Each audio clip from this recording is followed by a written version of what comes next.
Hey guys, Fikod here. I am back, obviously, as I posted a video. I've just got back of being away. Before I start this video, I just want to point out that this sweeper bot's back. He was away all of last week, but he's back now. I told a lot of YouTubers, no one really paid much attention, so we might have missed something there. But today, I'm going to be talking about Destiny 2 and general speculation and a lot of news we've had recently. So first off, I just want to talk about these little things called paper fortunes. They were found in the game files quite a while ago, but they're in the game now. If you haven't got it, just go get your daily dawning packages and you'll receive it. They're kind of like a Chinese fortune cookie thing. It tells you what you're going to get in 2017. You can discard and don't get anything. I'll be putting mine in the vault. I just wanted to talk about the fact that a lot of people are speculating that these will almost telling us what's going to happen in Destiny. I'll link a Reddit thread which has a list of all the different fortunes you could possibly receive, and make of them what you will, whether or not you think they're speculation in Destiny 2 or just a little bit of fun. So sorry for the disjointed beginning. I'm going to move on to the main bulk of the video. Recently, new positions have been put on the Bungie career section of their website, and they're big ones. They all share one common theme. We'll see if you can guess it, but the new three positions are Head of Narrative Development, Narrative Director, and Live Narrative Director. I'm going to go over exactly what Bungie have said about the position, so it's going to take a while, so skip to this time if you don't want to listen to the whole thing.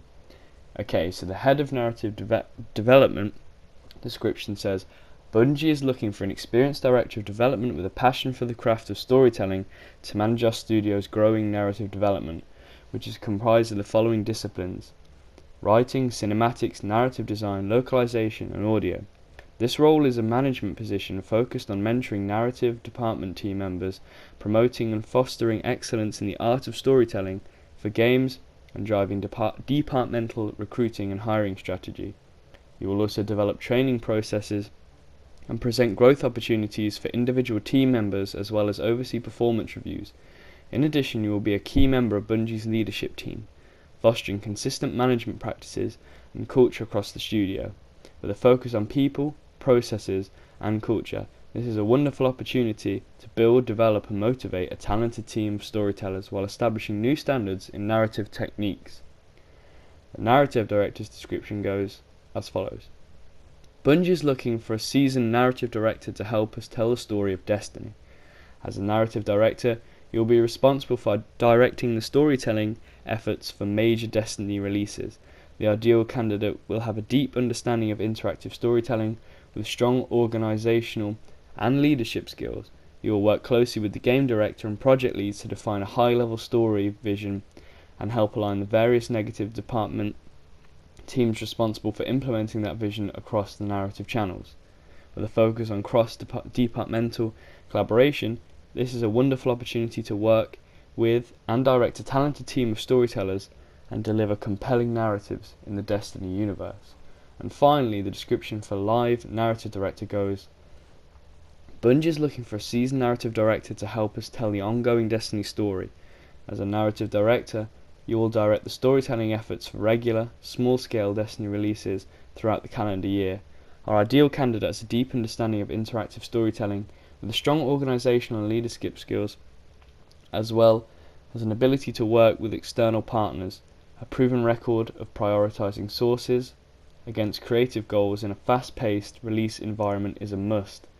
You will work closely with the game director and project leads to define a high-level story vision and ensure alignment of the various narrative department teams responsible for implementing that vision across various narrative channels. With a focus on cross-departmental collaboration, this is a wonderful opportunity to work and direct a talented team of storytellers while delivering a compelling narrative in the Destiny universe.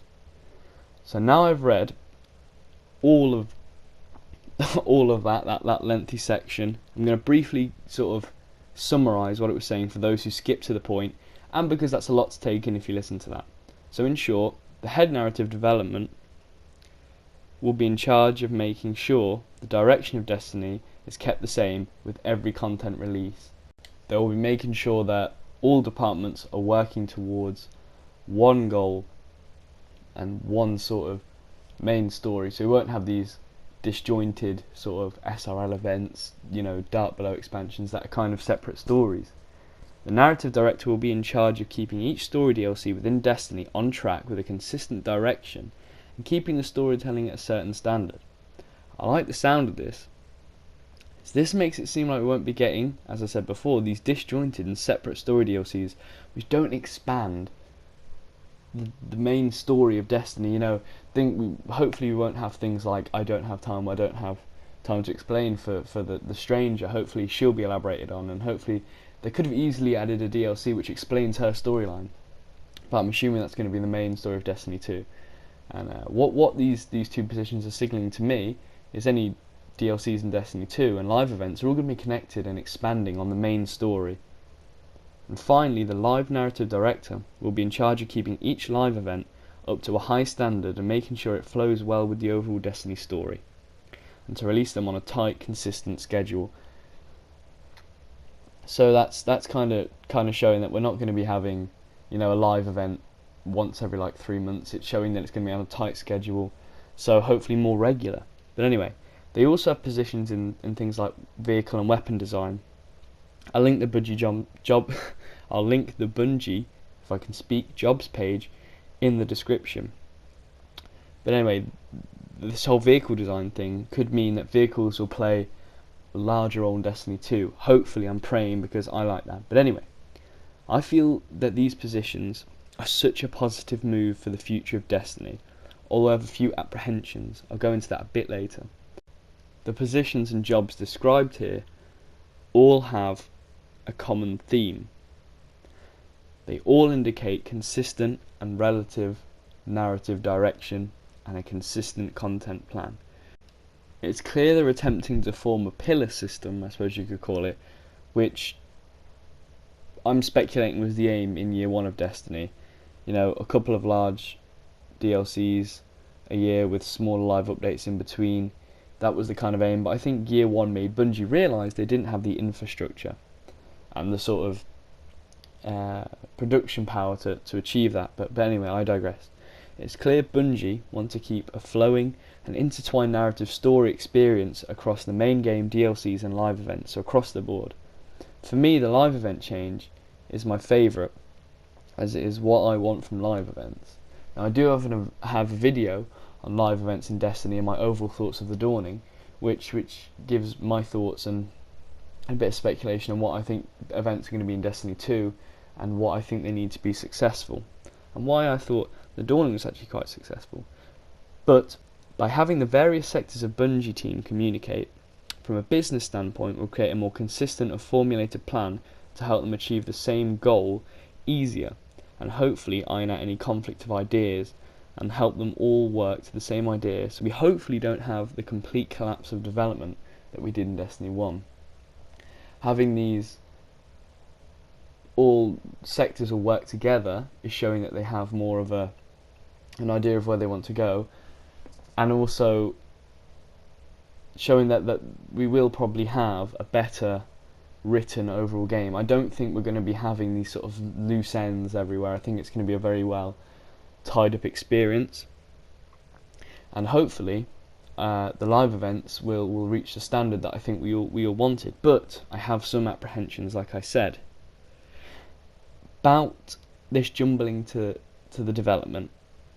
First off, if Destiny 2 is coming in 2017, which is what most of us are thinking, I think, then this is going to be a big change to development. With less than a year to go, assuming that it comes out in 2017, in my opinion, makes me think that there's a possible delay to maybe even early 2018 or late 2018, because to be coming in 2017 and to be adding people that are in charge of making the story for that is really late in the development. There is literally less than a year to go if it comes out at the end of this year, and I am a firm believer in it coming out in 2017, so hopefully this doesn't negatively affect the development of Destiny 2.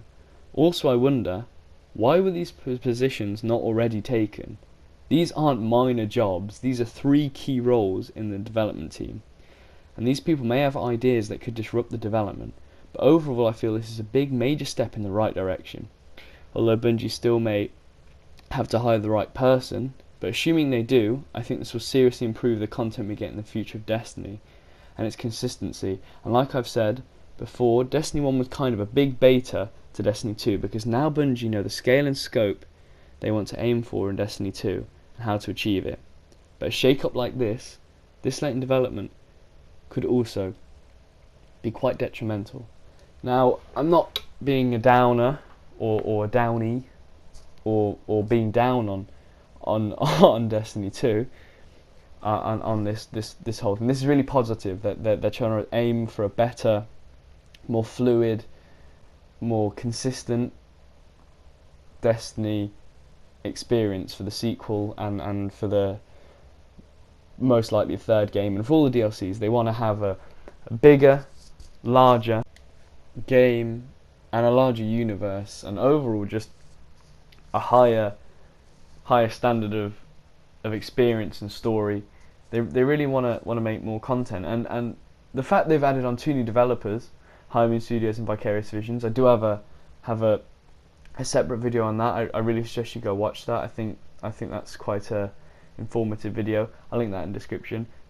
Just showing that they want to make more content, and they want to bring more relevant content, and they want to bring content that is going to expand the Destiny universe, to bring it to that sort of standard that it was almost advertised to us before the game even came out, that it'd have such a well-written universe, you know, on the levels of Harry Potter or Star Wars, where it's so in-depth, and it's almost like a real living world, which it is if you look in the Grimoire. But that is not a good system, and I think everything we're seeing here is just showing us that they're doing their best to invest and put the story really in the game without just putting a Grimoire kiosk, which I think a lot of people think is the solution. But having it in the game through story, I think, is a better idea and better experience for the overall mass player base. But yeah, thanks for watching this video, guys. I hope you enjoyed it. I hope you guys had a really good Christmas. I hope you guys have a great New Year, or had a great New Year, depending on when you watch this. And yeah, subscribe for more. Check out a few of my other relevant videos. I'll link all the forum pages, the websites, my videos I plugged in the description below. But yeah, so thanks for watching this video, guys. I'll see you in the next one. Bye bye. But it's not bye bye just yet, guys. Sorry to keep doing this at the end of most of my videos recently. But I just found this out after I recorded. This is his location in the reef, if you didn't know. But as you can see, his stock once again. We brought this up in the last video. He's got his exotic shards, his 10 heavy ammo synth, and he does have exotic engrams, which is nice, but still no 3 of coins. Now if you ask me, there doesn't look like there's enough room to have 3 of coins, so it looks like it might be a change that's been made on purpose. That's just speculation. Bungie said they'd fix it. They said they were looking into it, still not fixed.